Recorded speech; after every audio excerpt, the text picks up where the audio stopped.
an anti-malaria drug, even as health experts say it's not yet proven to treat coronavirus and warn that it could cause side effects. Let's bring in Dr. William Haseltine. He is chair and president of Access Health International. He designed the strategy to develop the first treatment for HIV/AIDS. And then last fall, he chaired the U.S.-China Health Summit in Wuhan, where this all began. And it's great to have you back on the show. Sir, can you tell me your thoughts about this drug? Everybody wants to find a cure or a treatment or a therapy for coronavirus. What do you think about the drug that is used normally to treat malaria? Well, thank you for the question, Dana. It's sad to me that people are promoting that drug. We know already from studies, at best, it will have a very mild effect, at very best. There are studies that conflict a little bit, one from the other. One concludes it has no effect. The other concludes it has a mild effect. The net result is, whatever effect it has, it will be very mild. That drug has been used for years against many other viruses to no effect. The thing that makes me sad about that story is some people may take it who are on other medications, who are other underlying conditions, and may have very serious, even life-threatening consequences. It is not something to take unless a doctor prescribes it.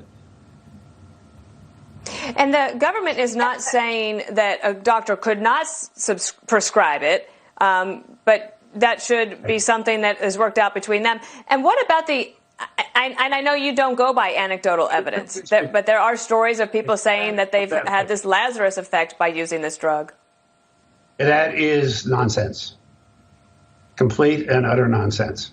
And in any situation, there are always going to be people who promote one kind of quack cure or another, and there are Lazarus effects.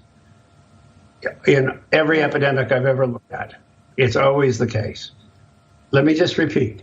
We know that at very best, this drug will have a very mild effect on changing the course of the disease, if it has any effect at all.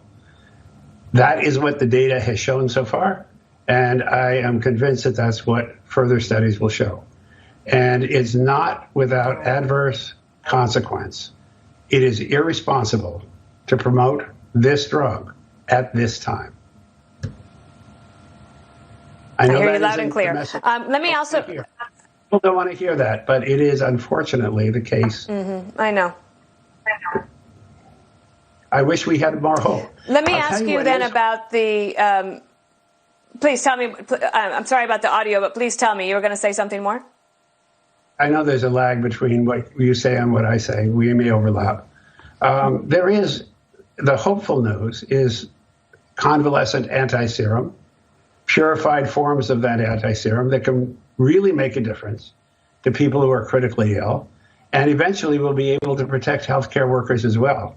That's, I think, our nearest hope, is convalescent anti-serum and purification of that called hyperimmune IgG. Those are real possibilities to save lives and to protect our healthcare workers in the reasonably close future. All right. Well, that's good news indeed. Dr. William Haseltine, thank you so much. You're welcome. Thank you. Sorry for the bad news. Yeah. And they are keeping American families fed.